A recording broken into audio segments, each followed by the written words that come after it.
How's it going, people? Welcome back to the channel and welcome back to the Fourever Arsenal podcast. Hit the like button first and foremost, people. Once a week, it feels too scarce for this pod, but the Premier League season is returning in just over 6 weeks, and we will be back to reviewing, previewing most of the games throughout the season. But listen, it's a jam-packed show. England have finished top of their Euro group in style. Yeah, in some sort of style. I'd say there's a lot to talk about, but some might not want to talk about it. But we will try and discuss the talking points from England. Last week, 24-25 fixtures have come out, and it's an interesting one, especially the first five. We're going to touch in on that, so make sure you're here for that. And last but not least, the rumours have started trickling in. I say started trickling in because it's been relatively quiet throughout the whole transfer window so far, not just at Arsenal, but across the league and leagues. But yeah, a couple of names have popped up, and I think it's probably worth us discussing or giving our thoughts on it. So, yeah, stay with us, people. Make sure you subscribe, hit the notification bell, keep it on, and let's move. England. Who wants to get us going with good old England? Lee's already shaking his head. James Jordan, no one? At least you don't have any Harry Kane goals to cheer. I mean, there was one, but you know. Yeah, if it plays at Bayern Munich now, so like you feel like you want to cheer them and you can't, Can I say, I know club and international football is so different, but I found myself so grateful for Mikel Arteta this group stage. So, thank you for having pass combinations around Bukayo Saka. Thank you for having a build-up shape. Thank you for getting shots on goal when we need a goal. Thank you for just looking vaguely competent. Thank you for coaching a decent press that didn't have gaps between attack and midfield and defence. Thank you for a lot of things. Still want more. Still want a lot more. I want the things you lift at the end. But oh my word, I was grateful. I was like, when's July? Because Arsenal play football in July, so it's soon. But yeah, and actually supporting Italy as well. Apart from 30 minutes against Albania, sorry.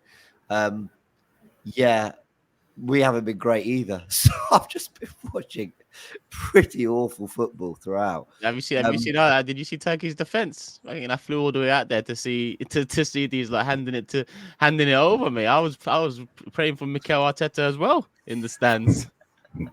I mean, yeah. So anyway, the tournament's been what it's been. To be honest, we're going to go into the England stuff. I will just say this in terms of the tournament. Can you really not hear that traffic? I can hear that. Right, I'm going to just shut my window in a sec. Apologies to all listeners. But I don't think a lot of teams have looked great at all. I think while it's been a very good, I wouldn't say great, while it's been a very good tournament, lots of late drama. I mean, the Hungary goal at the end, what drama, the Italy equaliser. There's been some really good moments. I feel similarly to how I did about the World Cup at the end of 2022, which is good in terms of moments and drama, but I can't say the quality has been particularly good, if I'm honest. And when a lot of people are getting really excited about the Euros and how great it's been, I totally get it, but I just feel like I'm not being fed particularly great standard of football across the board. But I'm not trying to shit on the tournament when I say that. I'm just being honest. But it's had its moments. I mean, it's had its drama, that's for sure. So take that. I'm with you, James. I'm with you. I think it's been poor. I think the tournament's been poor. There's been a couple of good games in there, the Turkey game was great. Austria, Holland game was great, but I was ended up flicking over. Like the French have been disappointing. My God, have they been poor? I think they've been worse than us, if I'll be honest. And I look at it and you think, oh, Germany been good. Then I watched the Germans in the last game against Switzerland. They were great either. And as for England, well, the only plus that I can say about England is we're through to the next stage. But they're not excited me one bit to say, well, we've got a chance of winning this. Part of me thinks that, now the knockout stages come into it, we might change a little bit. I don't know, but I think it's wishful thinking. When we done the draw and I got England, I was delighted. Now I'm thinking to myself, well, I'll be lucky to get into the next round. I really do. I'm really disappointed with some of the play. There's some of the players as well, like, I know we're going to talk about it, but I think England's best three players over the last 4 years, Kane, Saka and Bellingham, they've been not great in all 3 games. And I look at England and I just think, like, well, where's someone going to do the business? You know what I mean? Like, people keep going on about Foden. I'm looking at him and thought, why can't he play like that for Man City? Why can't he play like that for Man City? That's what I'm thinking. But yeah, generally, it's been a bit of a bore fest, I think, if I'll be really honest. And yesterday, I don't know how I stayed awake. I said Turkish. I don't know how I'm going to stay awake. Oh God! I think. Would you rather watch England or Tactical Insight? I was going to say that as well. Actually, thought that was coming. Lee. You dropped the ball there, Lee. You dropped the ball. I dropped a clanger there, like, you did. You missed a great opportunity. Tactical Insight's like, I'll be the same pet in its prime. You know what I mean? Like, You're right, though. Kane, Bellingham, Saka probably have been England's best players the last couple of years. That's why it's down to Kane. I mean, it's down to Southgate. Sorry. I think let's call a spade a spade. They've been poor this tournament. All 3 of those players have been poor, as well as the rest of the team. I only think there's maybe a couple players that have, maybe walk away from this with their heads held high in a sense. But that's why it goes down to Southgate, and even the backlash and this all of a sudden the media versus the national team thing and the questioning and the line of questioning and the answers and stuff. I just don't think it's good timing either. I think Rice is involved in that. I mean, the cry is support us, get behind us, tell us we're the best players in the world. Well, La Liga told Bellingham that he's the best player in the league. The Premier League told Foden that he's the best player in the league. Going into the tournament, England were one of the favourites, and the country and media were pretty much saying that. And then Serbia happened, and then Denmark happened, and now Slovenia happened. So some sort of accountability is, it can't just be a back and forth between the two. Oh, Gary Lineker said this. What do you think about that? And it can't be that. There needs to be accountability, and the quality is there in the England side, but everything else isn't. And it all comes down to Southgate, in my opinion. And listen, they've fallen on the good side of the draw, England. They can still come out of this and win it somehow. It sounds laughable now, but when you see their side of the draw, I think it's only Portugal that, on paper, but on paper it's a different story, because Portugal's they're on the other side. They're on the other side. So Spain, Germany, Portugal, Italy, all on the other side. Italy on England's side. Italy on England's side. Yeah. Italy are the one on England's side. Okay. France. We are nothing to be scared of. France on the other side. Yeah, but James, you say you're nothing to be scared of, but England, Italy final, England are favourites, heritage wins. Italy, that is the only thing. Yeah, Italy have that know-how. They have a tournament thing about them. Yeah, I hear it.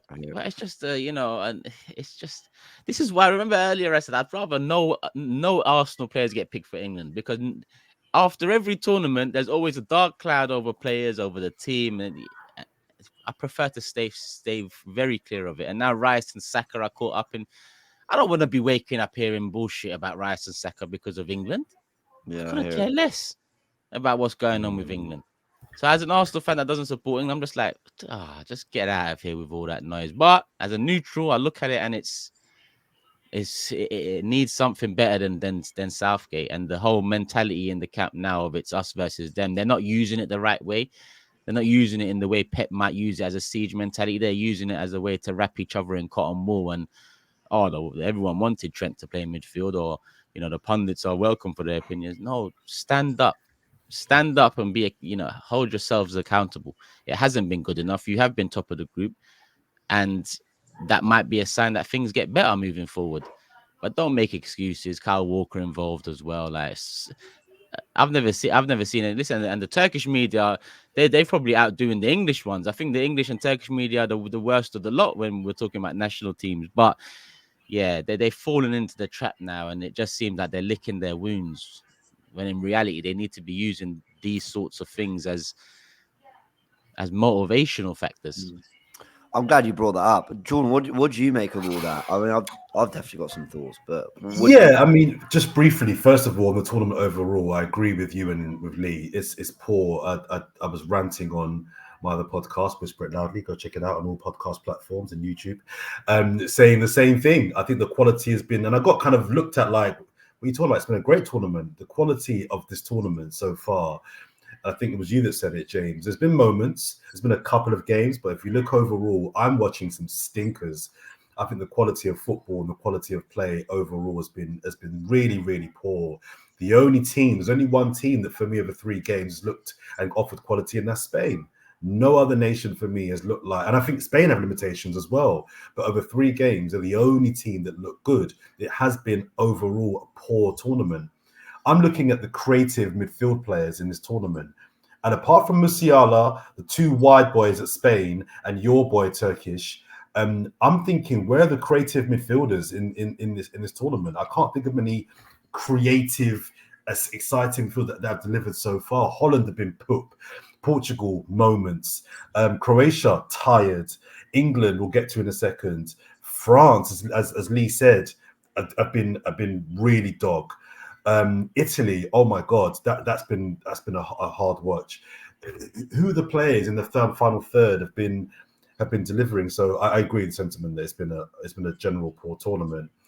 On England, okay, it probably falls to me to kind of talk about Southgate a little bit more, because I feel like the 4 of us, I've been the one that's probably defended him and been a Southgate fan the most, right? So I'll say that I think over the previous 3 tournaments, Southgate has been, I think, disrespected.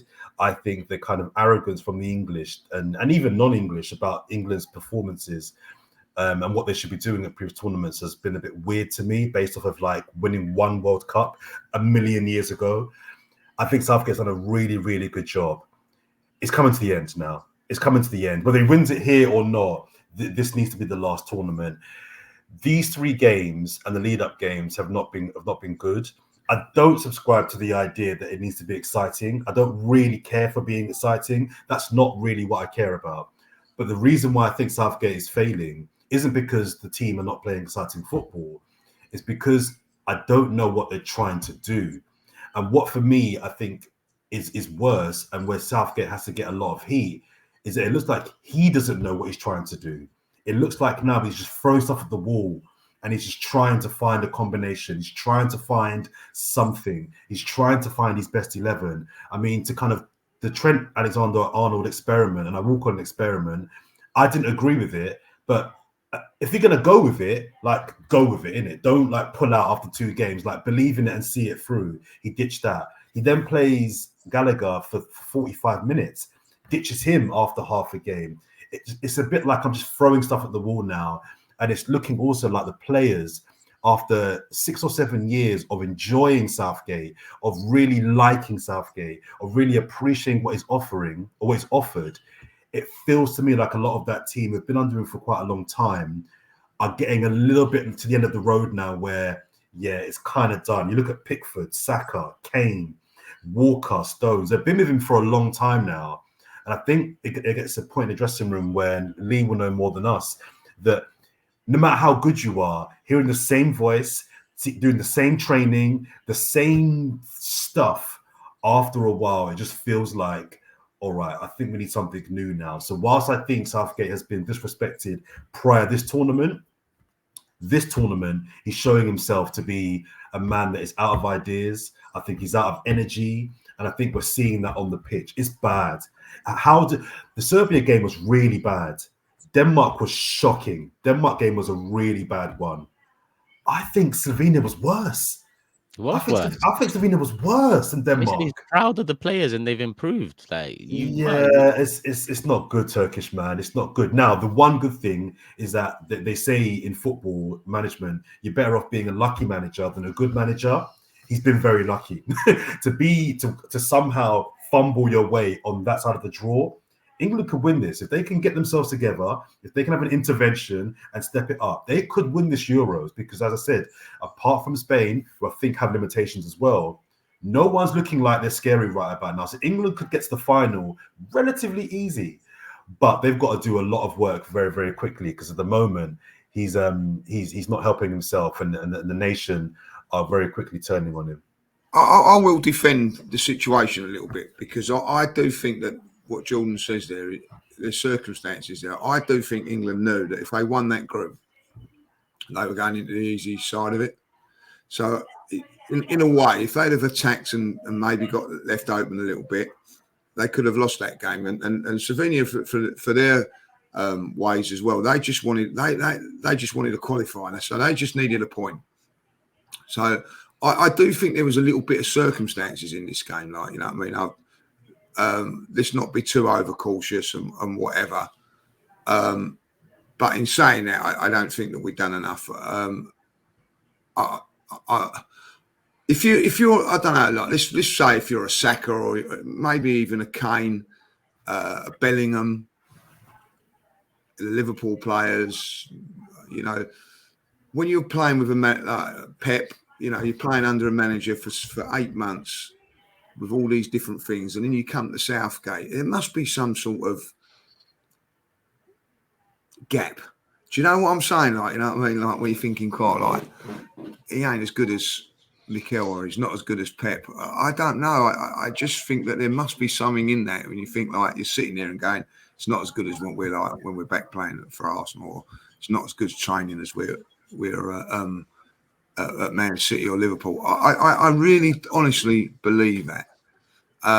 But I think maybe you're right, Jordan, what you're saying. I think it's after a certain time they're just thinking, nah, it's not for us no more. I don't know. I also don't think, maybe I'm wrong here, he's backed players all through his time. And this time he hasn't. He's took the Grealishes out and the Rashfords out, and maybe players have not down tools, but have lost a little bit for him because of that. I don't know. I don't agree with that. I think Grealish shouldn't have gone to this tournament. Grealish, I don't get the Grealish hype at all. I would have taken Rashford. But that's kind of been and gone. But I don't think the players have responded to him negatively because of that. One thing I do think is noticeable, though, is a big part of Gareth Southgate's success when he first came into England as the England manager was he wasn't afraid to pick less fashionable players. That was a real big, I think, big thing for him. He seems to have reverted back now to just sticking with established and big club players. And I just think if he goes back to just picking the players that he believes are the best players, I think he may have a little bit of, he feels like he's gone a little bit with the nation and picking players the nation wants and done things for the country wants, rather than what he did at the start of his tenure, which was he upset the nation, but he did get results and he did get to finals and semi-finals because he was doing it his way. It feels like he's kind of caught in between doing it his way, but also appeasing what the country wants. I don't think he's ever had a clear tactical plan with what he does. And he's had certain things, whether it be Walker at right centre back, or I don't know. They've been said like Sterling behind Kane. Like, there have been moments and things. He's obviously got some things right, of course. I've got. Let me say this now before we enter the debate. Right, I'm not emotional enough about England to get particularly lively or angry about people's differing thoughts on Gareth Southgate. But I'll be really honest. Of course, he's done some good things. Of course, he has. Like, I'm not blind to that. But otherwise, I think he's done about par. Like, about that. And I know people, and I know you're right. Well, what have England done over the years? And look at the great teams that severely underachieved and all that. But if I'm being brutally honest, he beat the teams he should have beaten. He lost to everyone I pretty much expected him to lose to. I maybe give him that poor Germany team that we beat 2-0 at Wembley in the Euros. That's about it. Like, I think with the incredible talent he's had, I've never been particularly excited by the football England play. It's been better at times. You know, the exit to France of the World Cup a year and a half ago, we went out somewhat valiantly. The performance was okay there. Of course, we haven't always played badly under him. I just don't think we have ever looked a particularly well-coached side. I mean, he plays with a system at this tournament that has Trippier tucking inside because he's a right footer and Foden moving inside off the left because that's what he wants to do. So the whole left-hand side collapses. And he doesn't seem at all capable of addressing that. You know, and the people are getting heat. You know, you talk about the fighting talk Turkish from the players.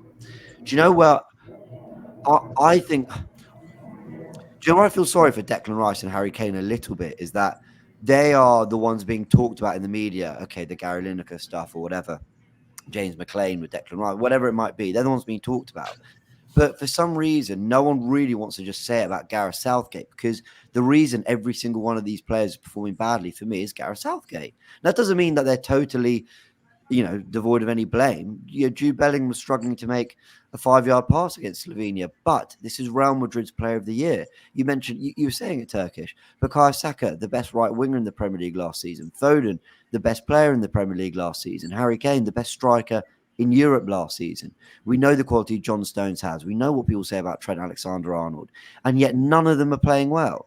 Like, not one of them is playing well. I think Bellingham and Saka were very good against Serbia, and that was kind of it. Mark Gehi, actually, I think, is having a good tournament, to be fair.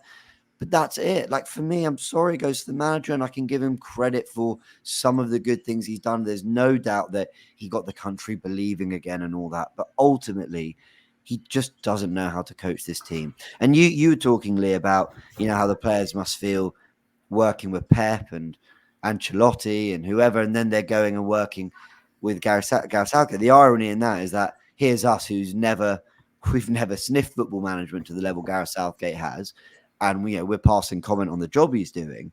But at the same time, you look at his CV, you look at what he's done in management, and it is miles off these other people, and it's miles off of Julian Nagelsmann, and it's miles off of Spalletti, and it's miles off others, and he's just not the caliber of manager. He just isn't.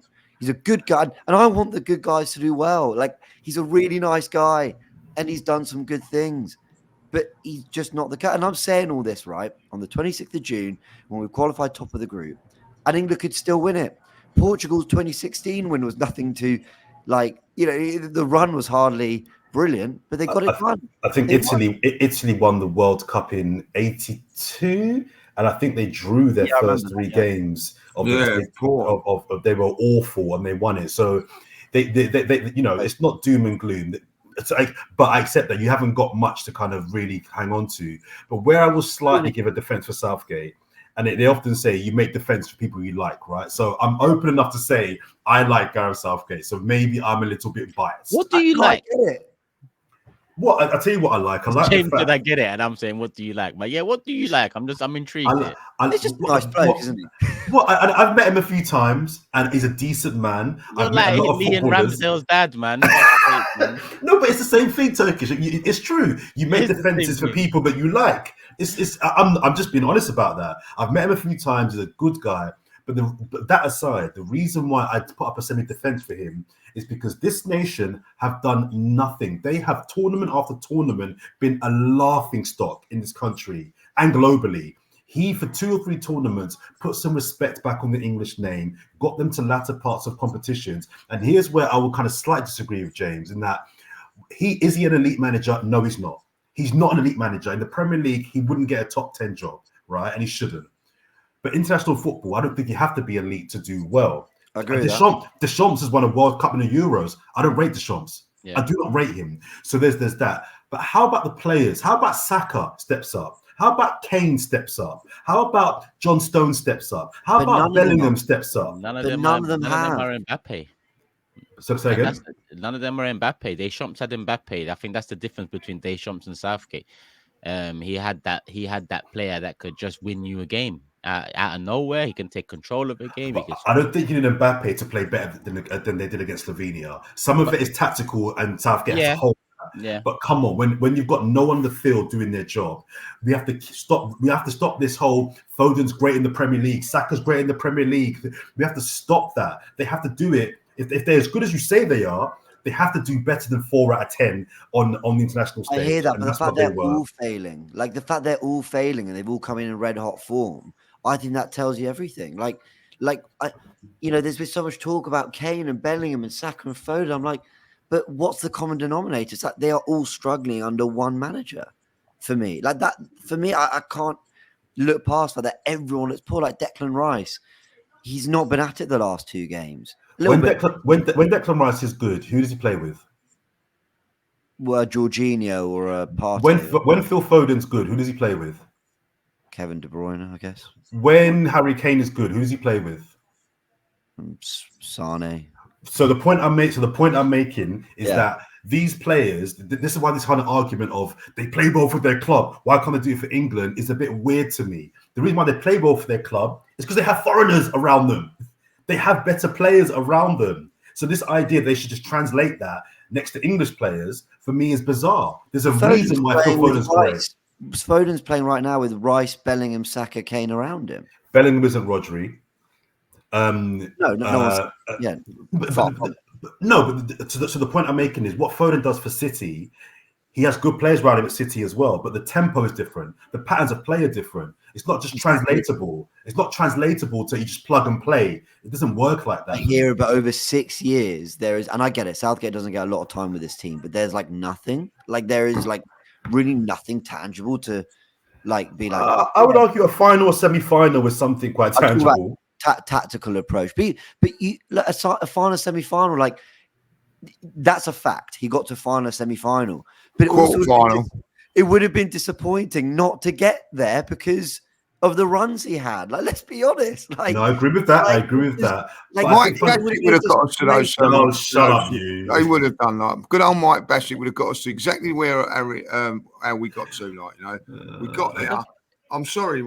Any manager would have got there. The tournaments have been put. The team, but no manager did, Lee. No manager did get there. Any team he faced, he lost. Whether it be Belgium or Croatia or like any team with any sort of even at the Nations League.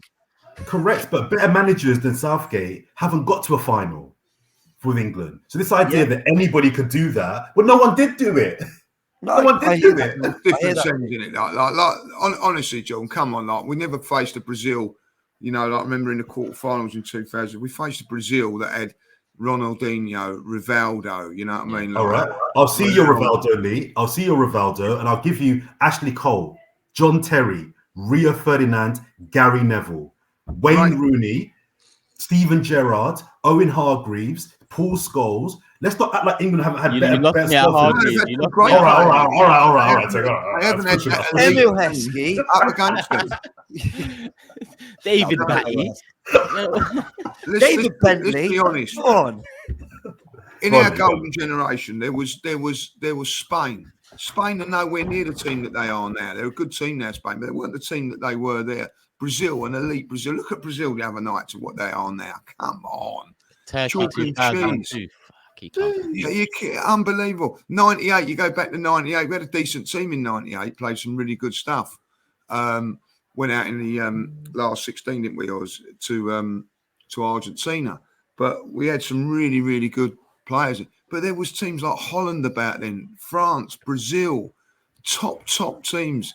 And even like Croatia were an unbelievable team then.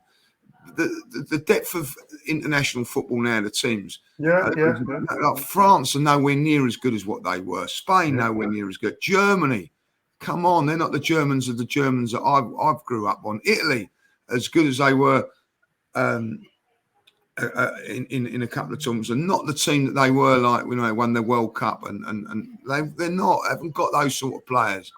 And the fact of the matter is, I think that the decent teams we come up against in to get to the final, we lost to. You know, I mean, we even lost to Italy when, like, I'm sorry, like, you know, Italy were nowhere near the team that they, you know, should have won that game. Yeah. They should have won that game. And I think we lost that because of the way he went. We went a goal up and then went all defensive, played into Italy's hands, and Italy, like, you know, probably deserved it in the end. You know, it weren't until the last few minutes that he brought on a few substitutes and it looked like it might do it. But we should have been 2-3. I'm sorry, I just don't think But that finally is a good example to bring up, because this is the reason why. I mean, we're talking about is Southgate to blame. I'm putting a bit more blame on the players, but ultimately, I'll defer here, but I don't think it's either's fault. I think it's just bigger than this. I think it's cultural. The reason why Italy won that game wasn't because they had better players. It was because culturally, Italy know how to keep the ball, and in those moments, they don't panic. England culturally do not breed. They don't breed players to keep the ball and know how to run the game. England breed players regarding speed and technique. The Italians, the Spanish, the Argentinians, the Brazilians, all the other nations, the Germans, they have a culture of understanding how to actually run the game and play football and keep the ball. England Yeah, I agree don't. You with can see it. When England go 1-0 up, they don't know what to do. Yeah, I agree with They that. don't know what to do. When they're 1-0 down, it's easy. We need to score, go forward. When they're 1-0 up, they don't know what to do, even 0-0. So I think it's a cultural issue that in this country, England have never ever coached players of cerebral players. I think Scholes said it the other day. He made a point about let's not focus so much on speed and focus more on intelligence. And he's right. England have never ever had teams or players that understand when you're 1-0 up, this is what we do. Jorginho did it in that final. I think Verratti was in that team in that final. Yeah. They're not better players necessarily than what England have got, but they understand how to play ball.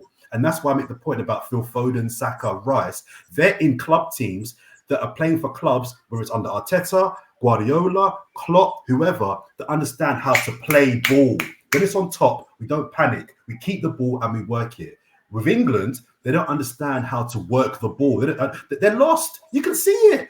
Do you? They don't want the ball. Jordan, something. Jordan, let me ask you something. And people, bear in mind, I'm using these names because I feel like they're the best in their craft. You'll get it. Who do you liken him closer to, an Ancelotti or a Guardiola in his methods? Southgate.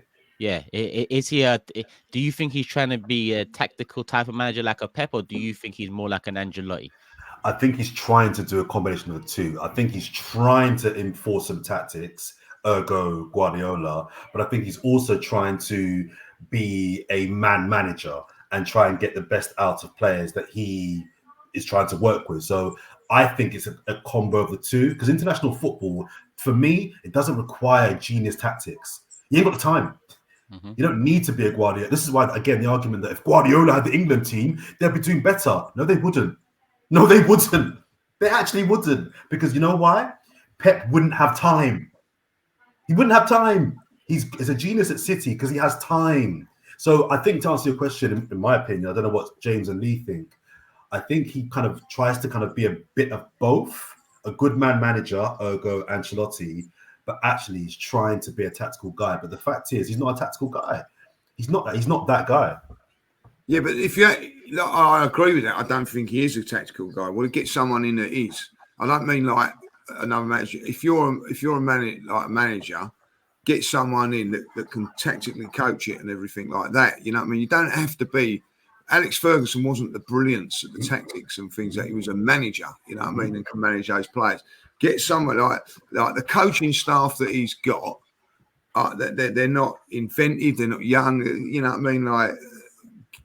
Hasn't even changed that up, Jordan. Like, do you know what I mean? Like, bringing some inventive stuff and all that. Like, do you know what I mean? Like, you don't have to be the best tactically manager. Yes, I think there's certain managers that have got both, that can do both, but you need good backup under you as well. Like, and you know, I'm not going to say it because of Arsenal and all that, but you know, with the Ben White situation. I look at Saka yesterday, and Walker's killing him. You know what I mean? Like there was 6, 7, 8 times he should have just played it to Saka, and he don't.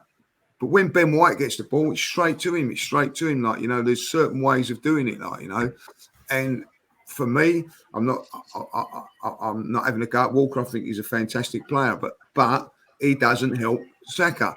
And I look at the midfield. Why isn't Declan Rice playing well? Because he hasn't got the player alongside him that can help him. I look at Harry Kane. Harry Kane is not.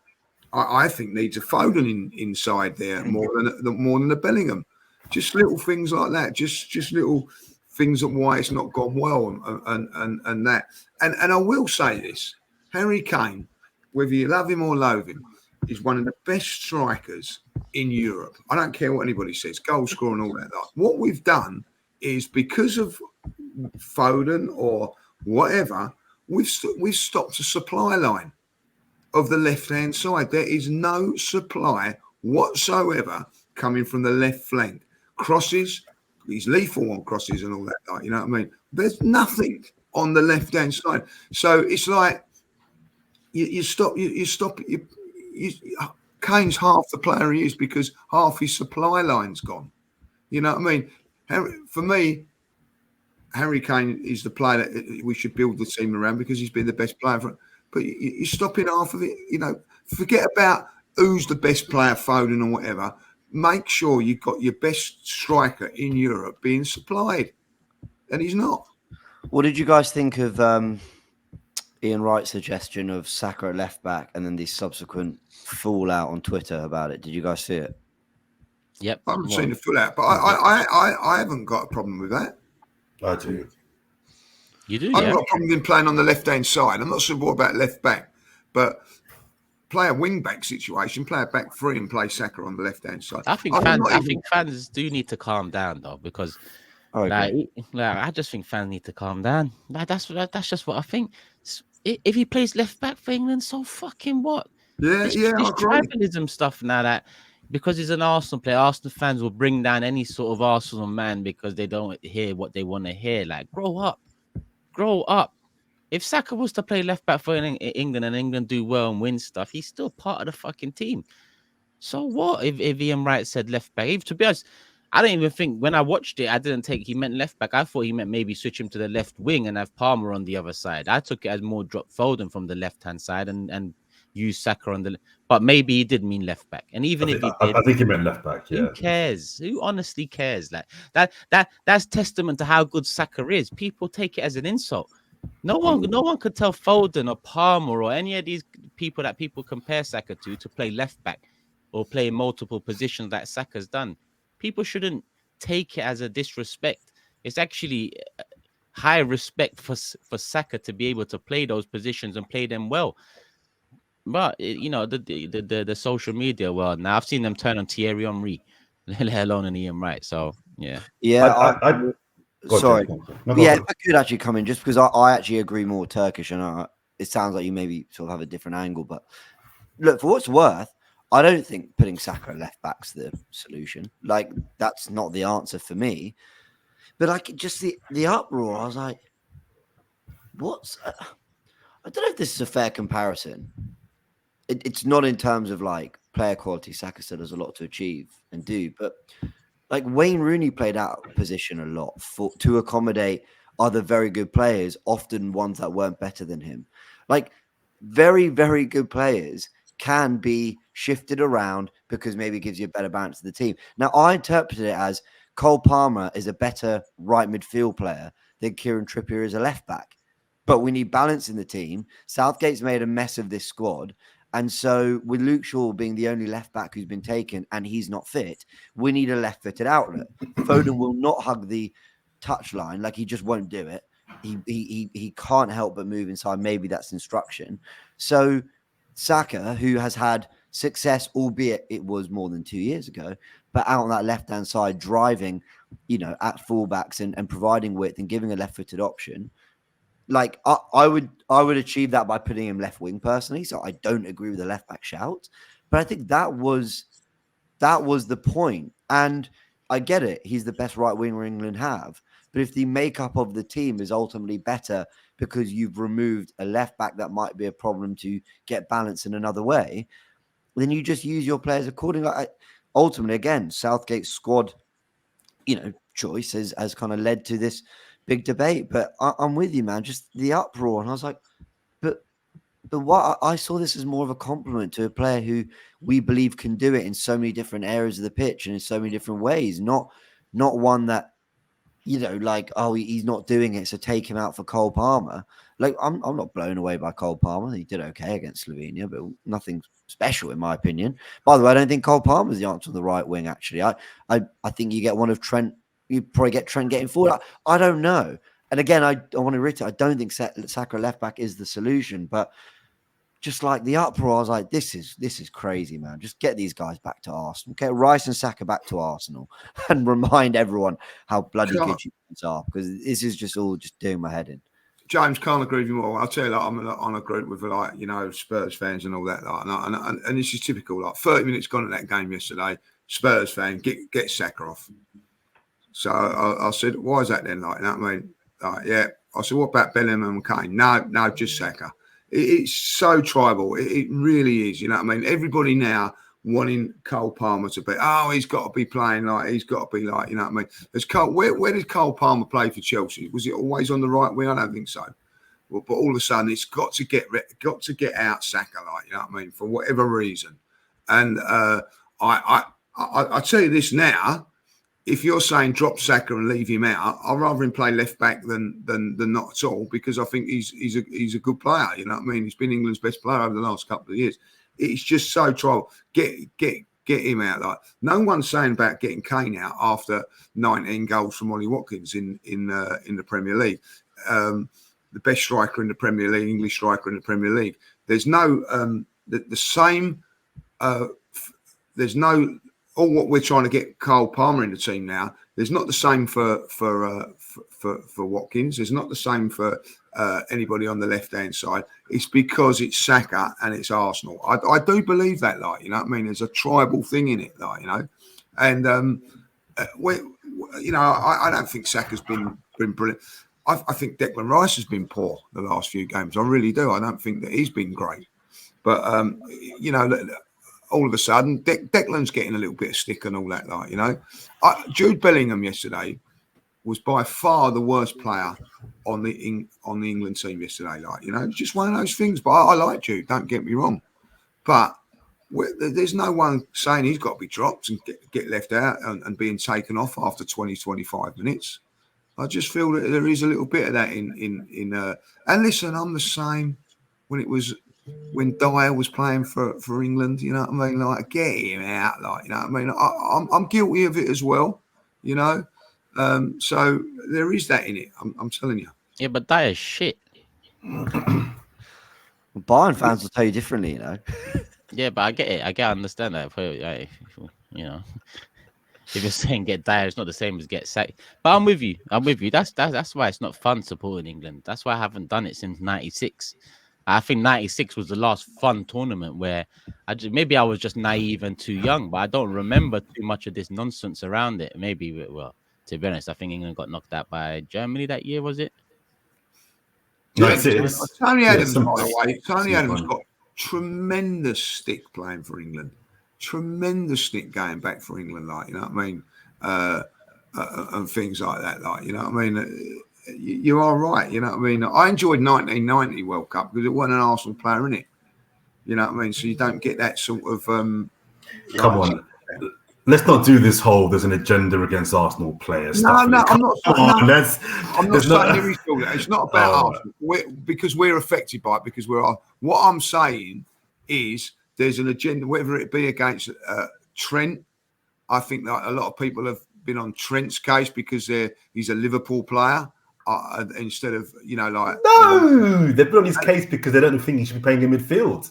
It's nothing to do with his Liverpool allegiances. I think there is a little bit of that, like, you know what I mean? And I'll tell you what, like, you know, Rashford's got it because he's played for Man United.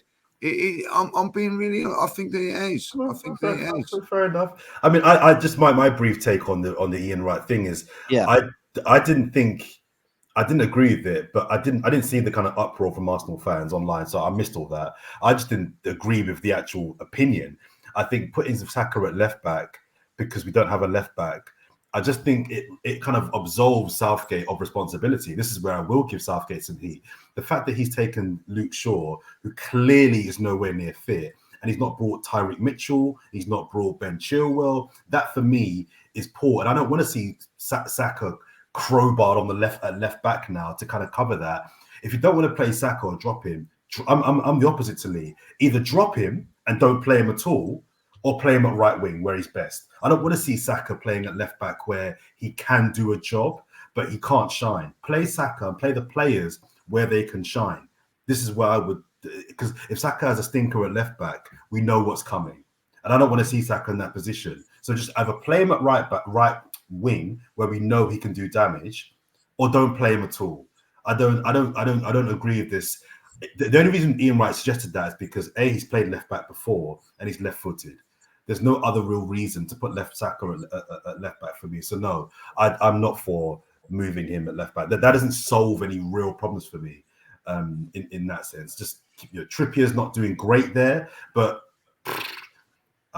you kind of solve one problem to a degree, but you give yourself another one. It's like no. Play Saka at right wing or don't play him at all.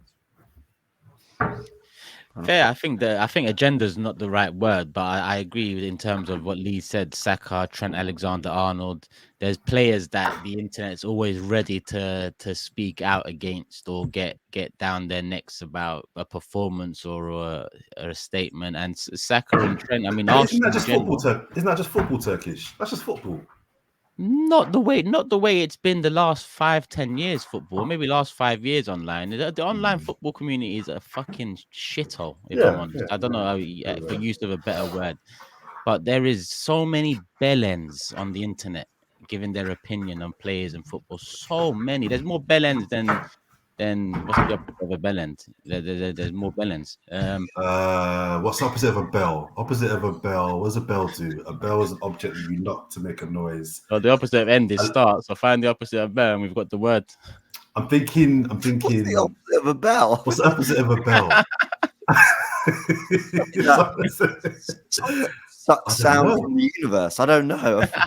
Library. A library's quiet. A library start. That's opposite of a bell end. Lee, what's the opposite of bell, mate? Bell. Yeah. Well, it's very hard. What's the opposite of bell? It's very hard. A ding. You know what I mean? Like a ding. No, that's what bells do. That's not the opposite. That's literally what a bell is. James is looking out the window thinking, hey, it's touching an hour, this podcast. We haven't even moved on. What I like is that we ask the big questions. We're listening to hard-hitting questions on Fourever Arsenal. You know, it's no question time, is it, over here? Bloody hell. We've talked about Turkish, man, the state of social media conversation, and people just. It's not even just footballing opinion. I mean, that's one thing. You know, everyone can have an opinion. That's fine. It's actually also just the nature of argument. Like, I think I tweeted something about England or Italy. I think it was England the other day. I think I said something like, England aren't playing well, but we could win it. It was something like that. I can't remember. Someone replied, lol, you think you can win it or something? No chance, blah, blah. Or delusional to think, blah, blah. And I had to reply like, mate, I really don't care as much as you think I do. Like, I'm just passing an opinion. You know, there's always this, like, people trying to meet you with confrontation. I'm like, trust me, I don't care. I'm about to put Love Island on. Like, please, like, leave me alone. Like, House of the Dragon, Love Island, they're taking my attention a lot more. I'm replaying a Pokemon game for the 7th time. Like, that's what my summer is, and I've got Wimbledon coming up. And I'm watching the Euros just as a fan. You don't need to come angry at me about these things. And it's just like the nature of it. I did a live stream on my channel talking about Nketiah for 50 million. And people are in the comments going, lol, delusional, you think you're going get 50 million for him? And I'm like, I didn't set the price tag.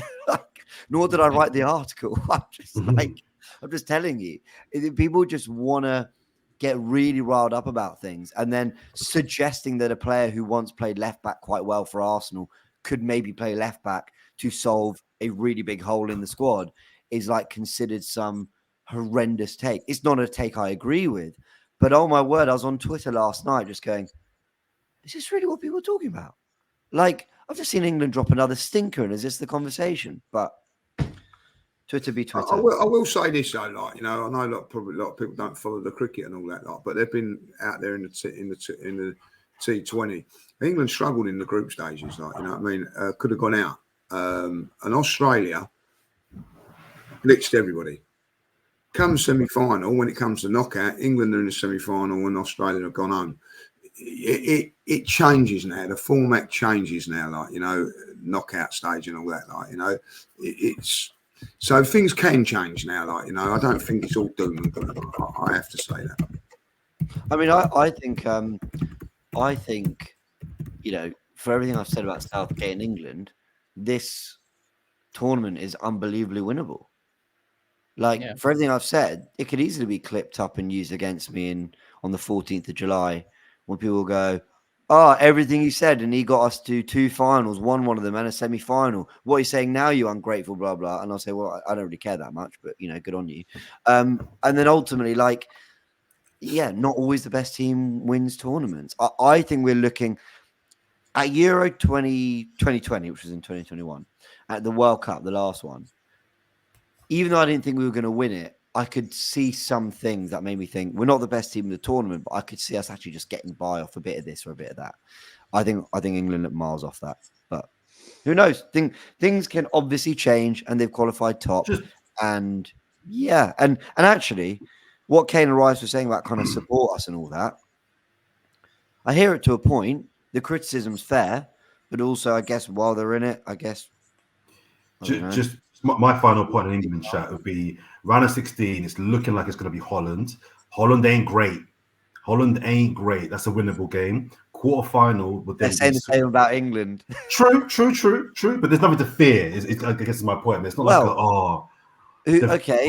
Goalkeepers: Verbruge and Pickford. I'm taking Pickford. Probably Pickford. But it's much of a muchness. Yeah. Defensively, they're better. I think they're back four. Yeah. The midfield's horrible. Okay, Dumfries, De Vrij, but you sure? Our midfield's better, but it has no balance.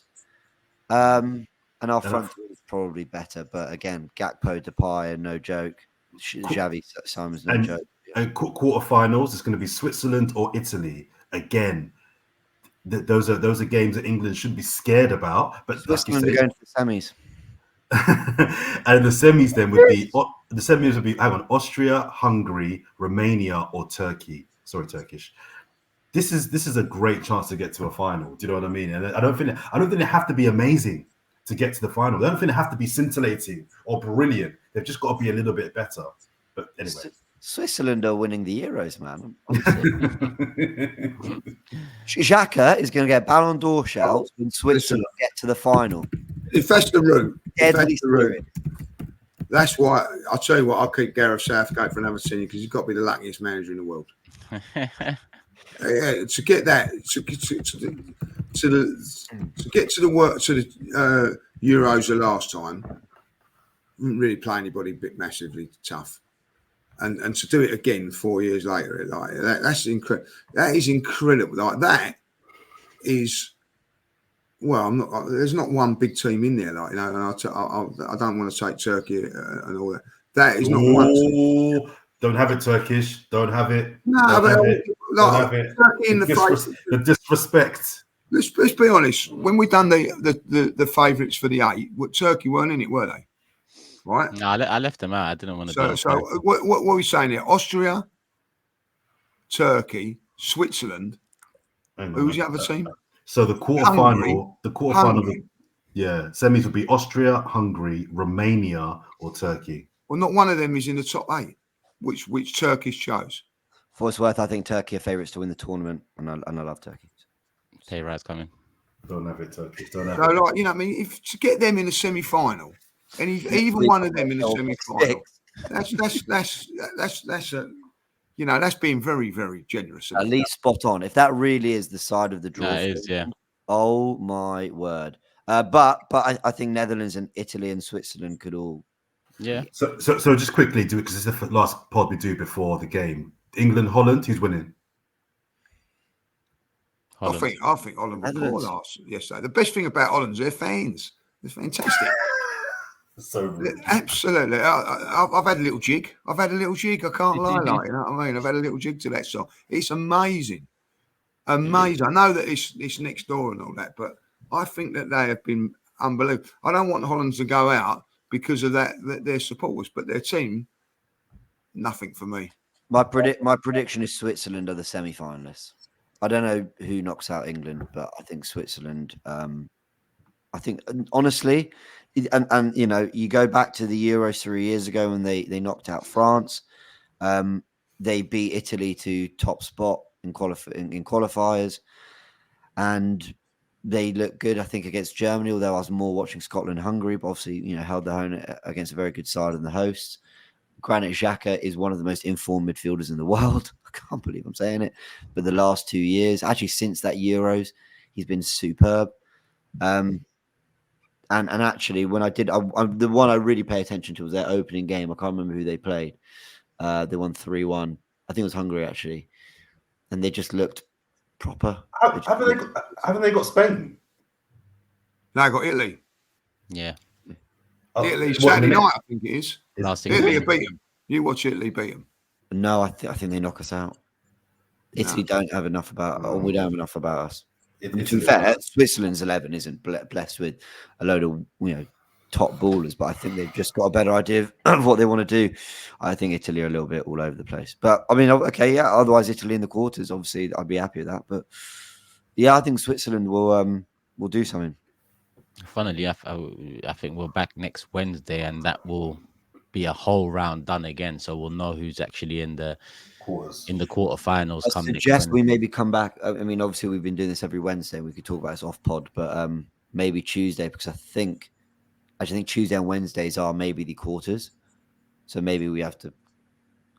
Okay, maybe because Tuesday. No, it so might- next Tuesday, Wednesday, and that is a break day. Wednesday and Thursday's break day. Yeah, Come break, back on Friday. Listen, let's hold tight. We're just going to work out some admin for the next pod. Just bear with us. Bear with us. I'm talking nonsense. I might go Leipzig. I'm not gonna lie. It might be Turkey, Austria. I'm looking at flights to Leipzig. I might go back. Just on a side note, I one think of the the Turkey nation would be paying for you to stay at home, One son. of the I really best do, trips. you know what I mean? 3-0 aside, one of the best trips I've ever been on in my life. Good man. In my life, whether it be with friends, whether it be with family, whether it be LA, whether it be Dubai, whether it be home, Cyprus, and it was one of the best trips I've ever had. So much so that I'm looking to go back for 2 more days because it's just mad. If your country is in an international tournament, people, and you're patriotic and if you can find yourself at one of these tournaments, I'm telling you, the vibes are just something else. But yeah, I don't want to get into it. I have been to 3-0 and we was dancing in the streets until 3 a.m.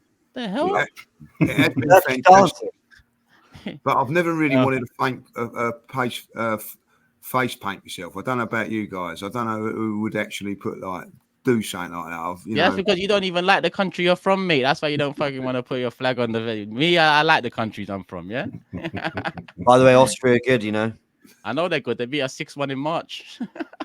Oh, did they? Oh wow! I fucking know they're good, but yeah. To be fair, they've been pretty good, Austria. To be honest, they've been good. Hey, Ralph Rangnick saving his reputation here. United fans, you didn't know what you had. Yeah, You didn't know what you had. The pressing, the running, the work rate, and the technical ability of some of them Austrians. They've been the best surprise. Netherlands, they played some proper football. They've probably been the best surprise of the lot, easily. Austria, Switzerland semi-final. Is that possible? Is that the same? Yes. Yes. Austria, Switzerland semi-final. Let's move because we are 2 minutes from the hour and we haven't even discussed one Arsenal-related subject or topic. Not that there's many people, but hit the like button. Hopefully, we've hit 1,000 likes. If we haven't, make it happen. If we have 2,000, the next target. Big up James Lee, Jordan, as always. Let's move on to some Arsenal topics. And like I said, there's not much. It's scarce, but there's a couple rumors to round up. We'll call this rumor roundup. Garassi linked. Bakayoko linked. Very, very loose links at this moment in time, even though some of the links come from reputable sources that have been right in the past. But that's the 2 players linked there. And aside from that, price tag Eddie Nketiah 50 mil. So he'll be our 3rd choice striker again next season. I mean, let's explore that for a second, though. I mean, explore what? 50 mil? Well, we do often complain that we don't feel we get value for our players. We're bad at sellers. So I've seen some players go for shocking money in the last couple of years. So I don't think he's not worth 50 mil. Yeah, but that could be a bargaining negotiation tactic. That could be a bargaining tactic. Sorry, in terms of we want 50 mil for him. We'll take 38. Do you know what I mean? You know them old comedy skits, yeah? Because this is the only bartering thing I'll see. You know them old comedy skits where I go 50, you go 20. I go 50, you go 20. I go 50, you go 20. I go 20, you go 50. That's the only way this is gonna work, by tricking them, doing a come full circle on it. Because I don't know how the hell we're bartering with 50 million. Someone made a really good point when I was talking about it, which is, if Willock was 25 million and Balogun was 37 million, and those are 2 academy players, the asking price makes a bit more sense. The thing is, we're never getting that. Say that again. So Willock was 25 million, and Balogun, and he wasn't playing really much for us, and actually we sold him at the time of the pandemic, so it wasn't like clubs were really financially stable. And then Balogun, having barely kicked a ball for Arsenal, went for about 35 to 37 million, I think. Maybe 30, 35. So from that perspective, the Nketiah price tag makes a bit more sense. But I would imagine it's a high starting point with lots of flexibility, because while I think we're right to, like, we as fans are thinking 20 to 30 million, we would do the deal because he's not the striker that we believe will lead us to the title. And Trossard, Havertz, Jesus have all been ahead of him in the pecking order, especially in 2024. But he is someone who started the Man City game at home, and he is someone who started the North London derby at home at the beginning of last season. He played a lot of the start of last season. For a game where we think Arteta and Edu clearly see value in the player, so they've put a big price tag on him in the hope that they get as near to that as possible. I don't think they'll get it, but whatever. I'll judge them on the sale and the deal they do, not on how they enter negotiations, really, or what the public transfer price tag is. I'll just see at the end of summer whether he's still here or not, and if he's gone, what we sold him for, as I will with lots of other players like Reece Nelson and Emil Smith-Rowe. So, yeah. On that point, then, guys, is it with Eddie Nketiah? Are you guys in the kind of camp of get rid of him regardless? So start of the season, just get rid of him, or is there a baseline fee that if you don't get, keep him? Get rid. So even for 10 mil. Yeah, 10 mil, add-ons, option to buy, obligation to buy, loan terms, whatever. Just I don't want to. You don't see him in the squad for next season. Please, no. Turkish being ruthless there, but it is right, because when you look back 2 years ago, we was in a different situation to what we are now. Like Eddie was important to us a couple of years ago, or even like when Jesus got injured, he come in and done a job. But at the end of it, we wasn't realistically looking, well, that season, we wasn't saying, we're going to win the league. We're sort of building now to try and win the league. And Eddie, I'm afraid, like, it's come to the station on the stop-off where we're now pushing towards the league title. Like, and we're going into a different scenario to what we had the last couple of seasons. Now, for me, Eddie would be perfect for a team like Everton, Crystal Palace, Fulham, somebody like that, where they'd be going for different ambitions and different things. And when you're playing against teams like Sheffield United and teams like that down that bottom half of the table, he's more than likely to score goals for you. But it's when you're playing against those top teams that it's not going to happen. So I see where Turkish is coming from, being ruthless and all that. But I think Eddie's done a good job for us over the year. I'm in the camp of, like, look, you've done a great job for us. I don't want to hold you back in your career if Fulham are going to be the team. I wouldn't want to stop him going to a Fulham or an Everton or Southampton or Ipswich, whoever it is. And I would really hope that he'd done really, really well there as well. I've got no ill feelings towards that side of it as well. I think there's a little bit of reluctance. This not selling on the cheap because he's going to prove everybody right. I don't care. I think he's done a fantastic job for us over a few years that he's been there. Through coming through the academy, good luck, but he's not what we need now if we're to push towards a title in the Champions League. It's a different player that we need, and that's how it is. It is ruthless, as Turkish says. I don't think it says like get rid of him because we just want to get rid of him. It's just the way it is. I wouldn't just sell him for whatever, because it's not good practice for Arsenal. You've got an academy player who's played a lot of football over the last 4 years, who, academy players is a ruthless kind of way to put it, but you make pure profit off them. And we've not been very good at selling, and it just doesn't suit Arsenal to. But whatever the situation next season, I just don't believe he's at the required level. That's just my personal opinion. I think Havertz, Jesus and Trossard do the job we need from our striker more. If you are not going to do the link-up play, hold-up play, combining with your wingers, bringing your wingers into play, all that, if you're not going to add that to the team, then you've got to be an elite goal scorer. Now, Eddie wants to be more that than he wants to be the other side of the game, at least from the way he seems to play the game for Arsenal. And he isn't an elite goal scorer. So that's just where I am with it. Yeah, I'm tired, man. Yeah, I don't think Arsenal need to sell to buy. I don't think we're in that position. But I also It would help. think, sorry, It would help. I think Arsenal would prefer to. I think it's like a preference. We'd rather see if we do get an extra, possibly up to 80 million for what Smith Rowe, Nelson, and Eddie. 40, 20, 20, 30, 30, 20. I don't know. I think they want to see if they can get that. That goes a long way. It's maybe the difference between getting a backup striker and a top winger and actually getting a top striker and a top winger, or getting a marquee central midfielder and a marquee forward, as opposed to just some depth in midfield with a marquee forward, or the other way around. I think they would just rather know the situation they're in, because I think they've got big targets. Actually, it's just an opinion, it's a gut feeling. I think everyone's saying Arsenal won't go big in the summer. I think they would like to, but they just don't know the extent to how much they can, and they're waiting to see what's going to happen on the sales front. Now, the PSR situation is cleared up come Sunday. The whole deadline for clubs to sell, to make up essentially whatever revenues they do to comply with PSR rules and whatever profit sustainability rules for the end of this financial year. I think that's what it all.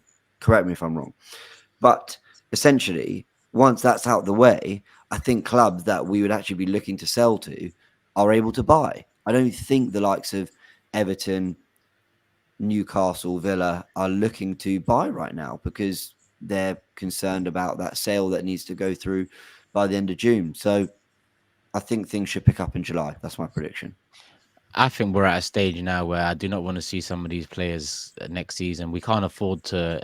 We're talking about Eddie, but I'm talking about Emil Smith Rowe, Reece Nelson as well. Like, let's just say we keep Eddie because we don't get an offer more than 25 million. What do you think is going to happen next season? What are we saying? That we want him to start 20 games to show a bit more of himself? No. We're going to not want to see him as much as we've seen him over maybe 4, 5 games, 6 games, 10 games, handful. You think he's going to be worth more than 25 after another season of that? Nah. But good practice would have not been giving him number 14, 100K those 2 years ago, because after that, it's all gone downhill since. And he's not worth anywhere close to 50 mil. So you take what you need to take. If no one's offering it now, you do what you done with David Raya. Get him away now and get the money in next summer. Any which way possible. A few of these players now have to leave, because there's no excuses this season now. Sort out the last few holes, and he is a hole. Sort out the last few holes you need to sort out, and he is one of them. And listen, we can go back to what we was talking about a few weeks ago about how much will we pay for an Isak or an Osimhen. If we're saying Nketiah's 50 mil, then don't be surprised at Napoli saying Osimhen's 100 mil or Isak being more. That's crazy to value Eddie at 50 mil. I don't actually believe it, because I think that there might be a few screws loose if that is the actual valuation, but good luck to them. But I mean, when that report came out 3 weeks ago that Fulham were willing to pay up to 30 million for Nketiah, and I was shocked when I saw that. And albeit it was one exclusive, who knows how reliable it was, but whatever. That kind of makes a bit more sense now. Like, if the price tag of 50 million was actually the case at the beginning of summer, when maybe inquiries were first coming in, and that was what Arsenal were telling people, because they haven't raised it, right? I mean, I imagine these clubs didn't only just pick up the phone to Arsenal and go, hey, by the way, Eddie's been available, he's not been at tournaments or whatever. I imagine that, a lot of the, we're willing to pay 30 was maybe because we asked for 50. That suddenly makes a bit more sense. We want 50. Well, we'll go up to 30. Oh, yeah, okay. yeah. I get it now. Right. Because at the time it was like, I'd have taken 20. We've done it for 20 for them. Now we're debating 50. Like, nah. So it kind of does add up. I think with all these transfer rumors and everything you see, you've got to just apply, you've got to just look at what we know of the players. We look at club's business, what we know. And of course, we're all guessing, and everyone kind of gets upset with us because it's like, why are you talking about these rumors, blah, blah. But there's always the person. So Alex Crook, who broke the news about, or said the 50 million price tag thing, he was the guy who said that Arsenal were looking at Trossard in January 2023. And I sort of laughed it off. I went, no, we're not. That's just not an Arteta signing, 27 million, just to do a job. And lo and behold, 9 days later, because I looked at the dates, I did my research on it. Romano comes out with exclusive Arsenal. I've made a move for Leandro Trossard, and it was like, oh, so we can't just dismiss everything we see. We need to just discuss it, see if it makes sense, and actually, when you pull a few pieces together, I think Arsenal probably have asked for 50 million, but hopefully they just know that they're probably not going to get that. But if they do, it's another. Yeah. I don't know. The Garassi thing, I don't believe. While you made the point that it's come from reputable, it has Sky Germany and some of the best reporters when it comes to German football and transfers, but I don't believe we are genuinely trying to sign Garassi. That just doesn't fit at all with anything. Yeah. He's got 1 year of genuine, or actually even just one club of genuinely proving his numbers. Yeah, I just don't think Arteta and Edu are that short-sighted personally. Or I'm wrong, and once again, I'm doubting something when I shouldn't, and he'll be incredible. I haven't watched him enough. Maybe he's brilliant. So on those, I see the Eddie thing. I don't see the Garassi thing. I do think we've inquired about Bakayoko. I do believe that. I've got to say this: if we get 50 million for Eddie, I want a discount on the season ticket because that's good business. How'd that work? Good I don't know. I just feel like that they've made a lot of money. They don't have to charge me so much for my season ticket if they're getting 50 million for Eddie. I think they'll say the opposite. Look at the great job we're doing. We'll charge you more. That's what they'll say. Could do that, you know what I mean? But that would be unbelievable if they got 50 million. That'd be the best piece of business I've seen in my life. I think I'd have to. But you know what? Sorry, I've just been thinking about this actually. I know it's money laundering. If we get 50 million for him, in 10 years we're getting 115 charges. I'm telling you, off the back of Eddie.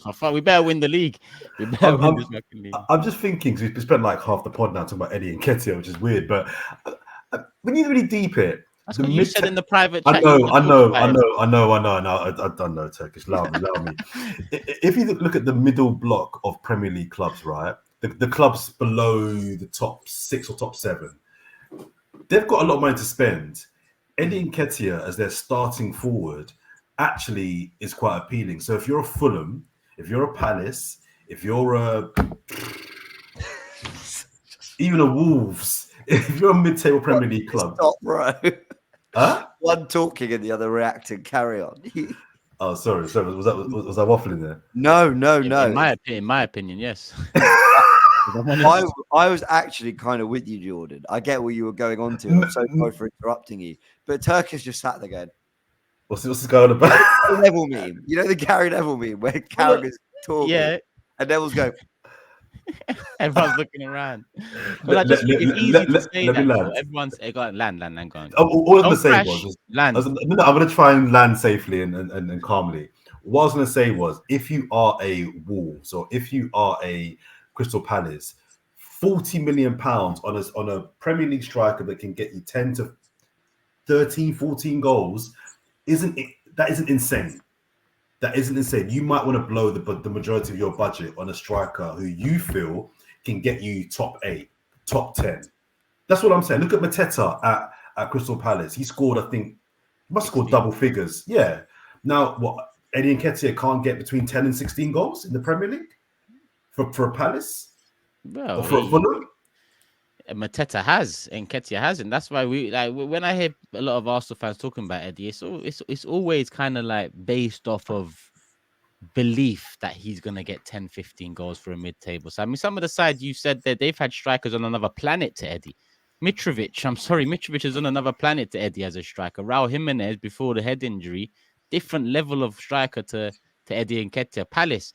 Look, Mateta stepped up, back end of last season, especially. Form I haven't never seen from Eddie, but people argue never been given the chance. They went for Odsonne Edouard, who at the time, a few clubs, wanted him in Europe. His name was, ringing bells at that level of club. So I think none of these clubs are looking at Eddie, salivating about a potential deal.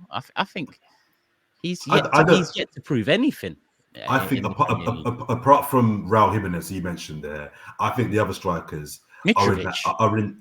I don't rate Mitrovic like everyone else does. I think he's a mid-table Premier League striker. I think he's overrated. But my point being, if you are a Fulham, spending 35, even 40 mil on Eddie Nketiah to get you 10 to 15 goals that isn't wild to me, because 10 to 15 goals, keeps you in the Prem. It may get even Europe if that's your main striker. That's what I'm saying. 50 mil is wild. 50 mil is that's a different level. I'm with you, Joe. I think he'd do a job for one of those teams. I really do. He's done a job for us. He's done a job for us over the course of the seasons that he's been here. When we've been going for top 4 and challenging and all that, like, you know, we're not challenging that way now, like, so. But I do think that he will score goals. He's a goal scorer. He does score goals. Eddie Nketiah scores 10 goals in the league for Fulham. He does. I see that guy come on and chase down nothing channels again. Because do you know how many chances? Watch. We're gonna talk about this guy in the future. He's gonna go to mid-table, then he's gonna go to lower table, Championship, or maybe Ligue 1 one day.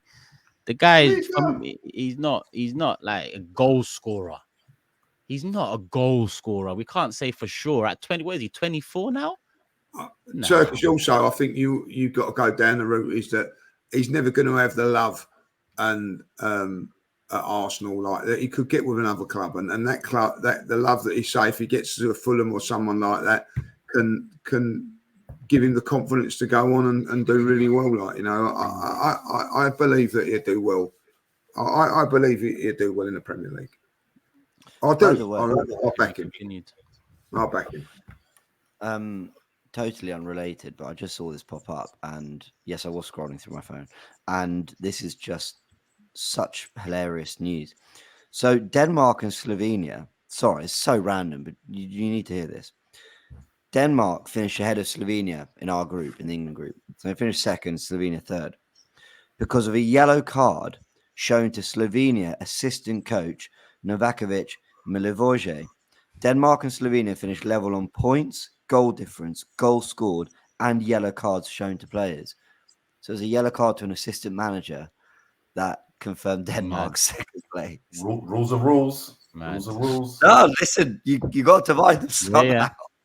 I think that's the very last metric. So after that metric is the last metric, which is who's higher in the FIFA rankings, which has nothing to do with the actual fixtures and results at that moment in time. Call me nuts. I'd much rather get judged because someone didn't behave properly on the touchline than some ranking that's been made up of the last, that's got nothing to do with the tournament. So, but 100%. Still, though, and look, Slovenia are through, so they'll just be over the moon. But anyway, I saw that. I thought that's incredible breaking news.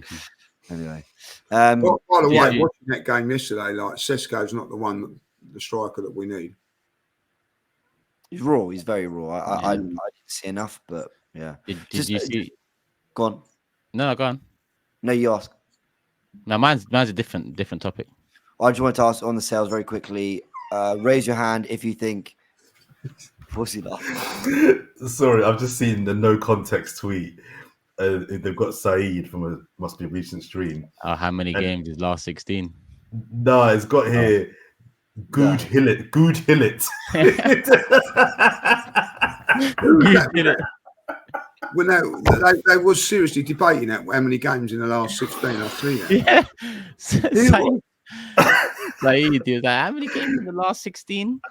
How many games played in the last 16? What is this England side represent? It's the worst. I'm sorry. I got a fancy list for large parts of this tournament, but we're going to make them look like prime Netherlands. We're going to make them look like when they had, the likes of Good Hillet. Good Hillet. I love Saeed. He's my favorite content creator. I'm being deadly serious. He's my absolute. He's my favorite content creator. Good Hillet. He's a G. He's an absolute G. No G. So sidetrack there. Sorry. No. Thank you for gracing me with that. So I was going to ask. Hands up. Does Eddie Nketiah leave this summer? 3, 2, 1. Okay, we all agree he's going to go. Does Reece Nelson go? 3, 2, 1.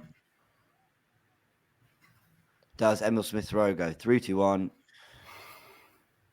Yeah, I'm with Jordan. I think he stays. But okay, interesting. I don't think he should stay. I don't even want him to stay, but I think he will. Weird one. I think Aaron Ramsdale might stay. Honestly, I've been saying it for months and months. Arsenal need to try and just hang on to him, try and turn it around. Get rid. I would sell too, but I don't think Newcastle are going to buy Trafford, and Chelsea I think are happy with Sanchez and Petrovic. So I don't know where the buyers come from.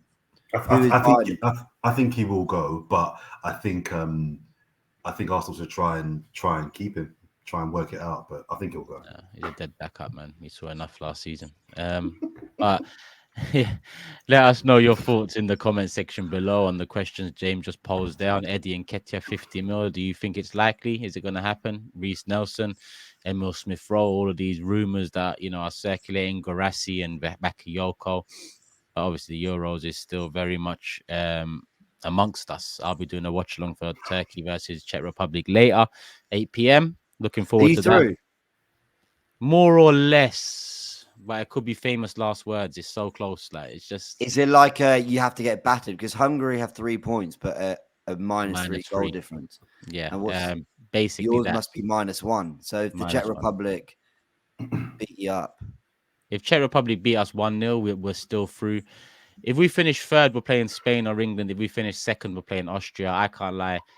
I'd really want England out of the lot, but I'll take Austria for sure. If Czech Republic beat us 2-0, then it'll come down to goals scored against Hungary, where again we've got more. So Czech Republic have to beat us by 3 goals or more in order for us to be knocked out. Croatia needed England to win 3-0. Yeah. Fucking.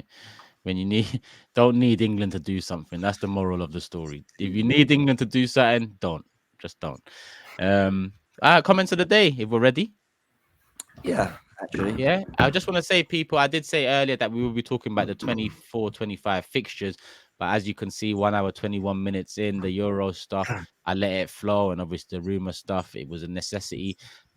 And I think, leading up closer to the season, we're going to get ample opportunity to get that topic in. And to be honest, it's quite a meaty topic that we all want to offer our thoughts, opinions, and predictions on. So we won't do it this time round. Maybe next time round. Maybe the time after that. If you're subscribed with the notification bell on, then you'll know exactly when it comes because you're here. But yeah, comments of the day. I'm going to hold my hands up and say for the first time ever, I didn't get a chance to do comments of the day. I was away following my country, people. Please. I'm not going to lie like Lee Judges. And I could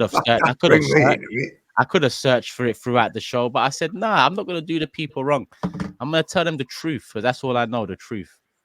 Some of us cared enough to actually search for a comment during the show. Same. So, yeah. So I'm here to bring it to you. Jordan searching now, though. Look at you know what? I lost it.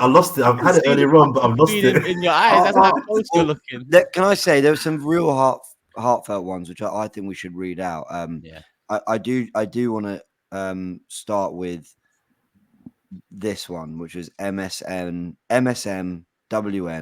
The way Jordan runs into the room at the start. How we let you get away with that? I had to go to the toilet quickly, so just. But the length of the intro. I know. It was a quick. It was a quick. Podcast starts and he runs in on twinkle toes as well. Just. It's quite things. Were you blowing your nose as well when you came in? Yeah. I had a mare. The pod started and he decided to shit and blow his nose. I had a mare. Sorry, guys. You did have a mare. It's not professional. You did that on Channel 4, or is it just this? I do actually as well. I do. If there's time, I squeeze it in. Who's up next? Well, there's so many great comments about Kevin and rest in peace. But I went for a funny one in the end. He's done it again. It's Dickie Bow Thursday. Jordan misses out again because he said Tuesday. Yeah, I did. So I thought, well done. I hit the bar. You hit the bar. I had a really good one earlier. Oh, hang on. Oh, listen, I found it. I got one here. Mark Lawrence in Japan. Don't comment much, although I've been watching Fourever Arsenal since the beginning. This has been an open, hilarious, and natural one. Big up all of you guys for making my evening in North Japan. And I just thought it was kind of bang on because I think we got, as usual, as we always do, we got the blend right of being respectful and paying our tributes to Kevin, but we had a laugh as well at the end, and I think people appreciate that mix. I just thought that kind of comment surmised he enjoyed it, but also he appreciated our tributes, and he enjoys it. Yeah. Yeah, there was a nice line from Chris Fraser who said that put a lot of really nice stuff. But when he says here that one of my first memories as of Arsenal as a kid was Super Kev's goal in the semi-final, the 94 Cup Winners' Cup. It's not an exaggeration to say that he's one of the reasons I support Arsenal. Rest in peace, Kevs. Words can't describe how much you'll be missed and you'll never be forgotten. I just thought it was really lovely words from Chris Fraser, and there's a lot of comments like that. And we, as much as we joke on the podcast about not being ready with a comment of the week or whatever, but during the week, and I know this is true of all of us because I see it in the group chat, we're reading the comments, we're seeing what people say. It really, just because we haven't maybe replied or whatever all the time or read it out, like we see what you all say. So thank you for the comments. They it's wonderful. But I did go through all the comments because obviously like the Kevin ones, but like they were all fantastic. But there's some blinders, all that, like, in there when they just go off, put out a bit weird seeing lead top right, you know what I mean? They do observe all these things that are going on, like, you know what I mean? And the Jordan one where he said Bo Tuesday and all that, like, so I thought, like, I'll go through the comments all the time, and I will say this, very, very humbling, like, to see some lovely tributes and things like that. And I will say I was in the gym yesterday and a Liverpool fan come up to me and, had a Liverpool shirt on. He says, "I just love the Fourever Arsenal. I know you're an Arsenal fan. I'm a Liverpool fan." He just says that I don't miss it for anything, right? It's really nice when you hear comments like that from other clubs watching, what we do. Really, it's an Arsenal podcast, but other teams watch it as well, and it made the effort to come up and say, like, that was very, very nice. 100%. The community is strong in the Fourever Arsenal podcast. That's why we're looking to bring a live show, starting off in London, hopefully. But listen, keep it ear to the curb, and we'll let you know as soon as that is ready to announce. But again, rest in peace, Super Kevin Campbell. Love for all the comments in the comment section, for sure. And yeah, aside from the comments of the day, well, we've got no prediction table no more. That will be back, people, in just over 6 weeks. James will have his star, so look out for it. One final question: which of us decided what shirt you're going to get? Not yet. I want to see what the away kit looks like. But yeah, they're growing on me, that home kit, a lot. I was going to ask very quickly: who's winning this sweepstake between the four of us? Who's your favourite at the minute with Spain? I've got to say that. I think France. I don't think I would be, but I think Germany as well. Yeah, Germany is still my team to pick it.